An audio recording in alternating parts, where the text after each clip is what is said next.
This time. And they are, they're away then for the King George. Big crowd in attendance, give them a roar, and Ahoy Senor is the first one to show. Long Presse is handy, and Frodon up on the outside as they race towards the first of 18 fences. Bravemansgame in the orange colours and Royale Pagaille are both out wide as they arrive at the first. Miller's Bank was a little awkward at it. Alain held up after charging the tapes, restrained by Rachel Blackmore. So already in the second, Frodon a big leap over the ditch, which they will negotiate well. So Frodon will lead them into this turn, chance just to settle into a rhythm. Frodon leading Ahoy Senor. Long Presse in green and white races third, with Bravemansgame in the orange jacket in fourth place. Grey is Eldorado Alain, who's racing on the inside of Hitman, who's amongst horses. Just spot that white sheepskin noseband on the outside of the grey. Royale Pagaille in the very pale colours, widest of all.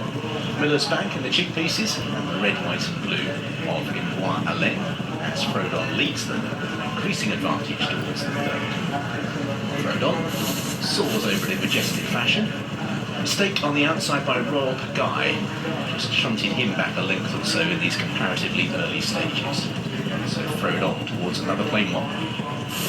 Long Presse jumped it big, but slightly out to the left. Keep an eye and see if that trait develops as they head towards an open ditch. Long Presse in the green with the white sleeves. This is the second of the ditches. Frodon out in the lead, clearly so. Long Presse just getting on the inside of Bravemansgame. Bravemansgame in the orange colours. See if his rider stays there, Harry Cobden, or tries to take the inside route. Royale Pagaille and Ahoy Senor to make up that wave. As again, Long Presse jumps out to the left, a mistake by Alain at the back. A serious one as well, and Alain landing a big corkscrew type. Rachel Blackmore did well to sit tight. So it's Frodon round the bend who has the advantage, leading by just over a length. In second place at Long Presse in the green and white. Third is Ahoy Senor in the red jacket. Royale Pagaille now on the inside of Bravemansgame in the orange. 2 lengths back to Eldorado Alain on the inside of Hitman, and the last two Miller's Bank. And Alain would be about 6 to 7 lengths behind Frodon, who sets off up the home straight. Once again, they're all over okay. So Frodon with them stacked up in behind. Long Presse with Royale Pagaille, Ahoy Senor on the inside, Bravemansgame in the outer. They fan out behind the leader in a very strong diagonal formation with in 6th place Eldorado Alain. So Frodon heads towards the fence and the circuit's time will be the last. Ahoy Senor, Royale Pagaille, Long Presse. Bravemansgame just lost his position slightly on the outside and gave that plenty of daylight. So Frodon stacking them up, shades of a couple of years ago. Long Presse just slightly out to the left at times, Ruby. Yeah, Harry Cobden needs to go the other side of him, Richard. He's going back up outside Charlie Deutsch again. He needs to get in beside Tom Scudamore and get inside Charlie Deutsch. He's jumping across in front of him for the last 7 fences. He has to get inside him. Ahoy Senor was just a little bit awkward round that turn as well. So out of the lead it's Frodon. Long Presse is not going to have anything on his left-hand side for the time being to keep him straight. Bravemansgame is the one that is widest. He's about a length or so behind him. He has travelled brilliantly the last couple of furlongs. Harry Cobden just working slightly, orange jacket towards the outside. Royale Pagaille and Ahoy Senor are still there. Hitman just being kept under cover. They take a plain one. Eldorado Alain, Miller's Bank and Empire Alain towards another open ditch. Frodon on the inside and Long Presse, who still travels strongly. They both take it well. Ahoy Senor, Royale Pagaille and Bravemansgame. Hitman didn't travel away from that fence too well. He just landed a bit awkwardly and he's having to work, and Push coming to a shove for a few towards the back of that main group, but they are tightly grouped with all 9 runners still covered by round about 4 to 5 lengths.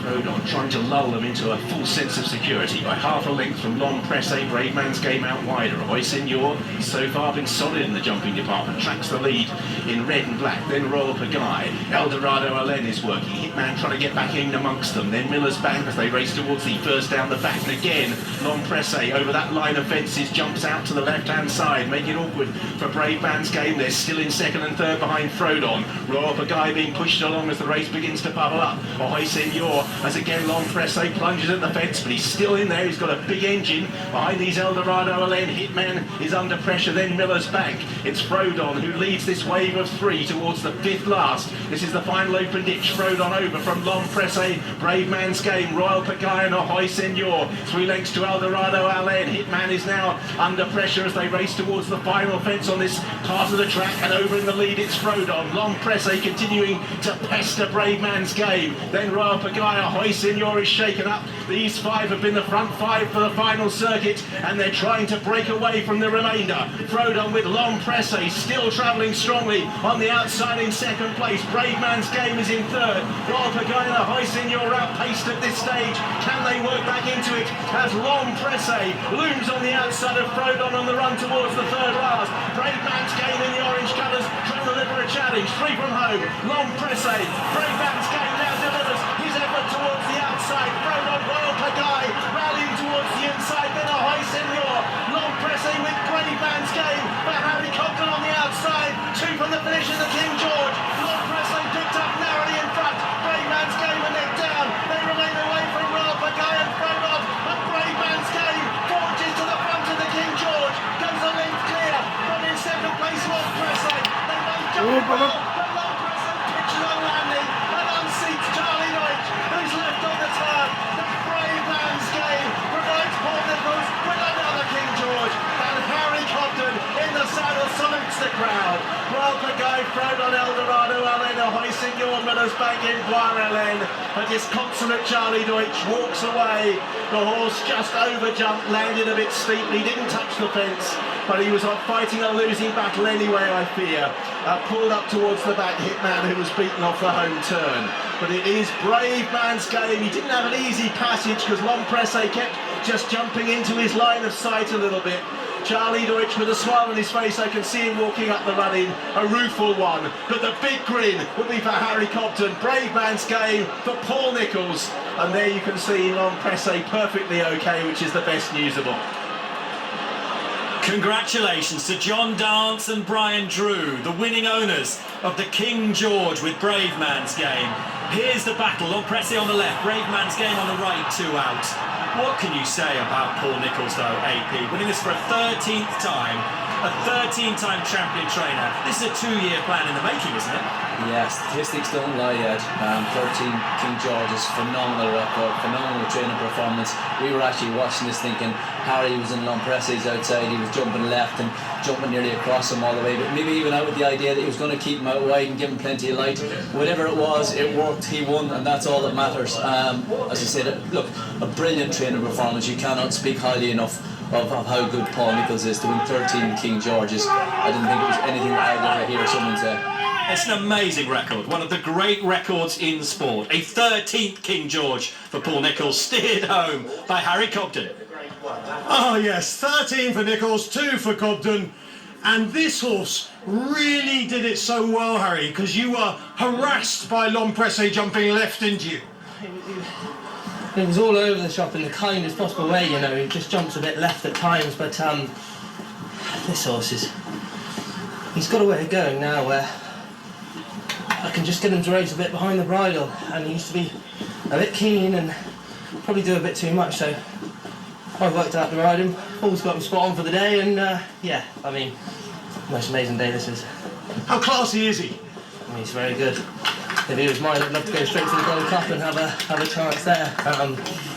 Felt every bit as much as a stayer as I ever thought he was, and you know, he was behind the bridle, and the more you ask him, the more he gives. But look, there's a lot of water under the bridge between now and then, and I don't think we've seen the best of the Irish horses yet.